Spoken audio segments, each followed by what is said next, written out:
Start off and tell me your first and last name. Actually, go back where you are. Sorry. My name is Jay Lassiter, Lassiter. I'm from Cherry Hill, and I'm with the League of Humane Voters of New Jersey.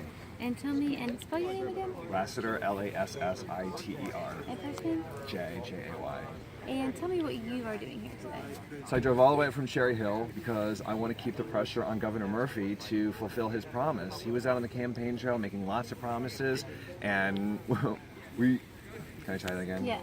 He was out on the campaign trail and he made a lot of promises, including ending the bear hunt, and we are just really disappointed that not only do he not end the bear hunt, but there are actually going to be 2 this year. There are 11,000 permits on offer, and hunters are poised to kill more bears this year than ever. We believe that bear management should be based on science and not on people who like to shoot bears in the woods and turn them into trophies.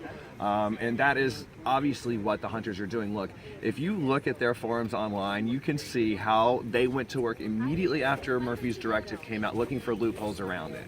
And they plan on killing more bears this year than last year. And not only did they got 3/4 of what they wanted. They got almost everything they wanted, and they still aren't satisfied, so they're suing him.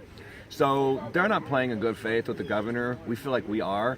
We're disappointed that he hasn't used his broad, expansive executive power to issue a directive to end this bear hunt now, which he could do. He's not being well advised by his staff, who is telling him he doesn't have the power to do that. He does. Look, he promised he was going to end the bear hunt. He hasn't done it. He promised he was going to legalize weed. He hasn't done that either. So I'll be protesting the weed thing later in the state down in Atlantic City. So look, I've voted for him. And I don't think it's wrong to expect that they're going to follow through on their promises. And maybe the timetable, we can work with him a little bit on that. But we're not asking for a lot. We're just asking for him to come to the table and come up with a management policy for our wildlife that's based on science.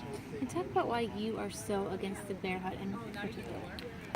Look, these hunters, they claim to be stewards of the land, but if you follow them online, you see that they just really like guns and like to shoot things. Look, this is my state too. This is the most densely populated state in the United States of America by far, and the idea that we're going to solve unwanted bear intrusions with men with guns in the woods that we all share, that's really disturbing to me. The wildlife is a shared resource. It's not to be privatized for a bunch of people who just get their jollies shooting baby bears and nursing mother bears. I think that's pretty sadistic and twisted if you ask me. So I voted for Phil Murphy because he said that he was going to end the bear hunt. We're waiting, Governor Murphy. It's day 1 of your bear hunt. There are going to be a lot of dead bears today, and I hope that you see these graphic images on TV, and I hope you reflect on that. I hope he reflects on that. That politicians don't usually reflect on anything. So we're going to keep the pressure up. The pressure will keep that high. Our expectations aren't that high.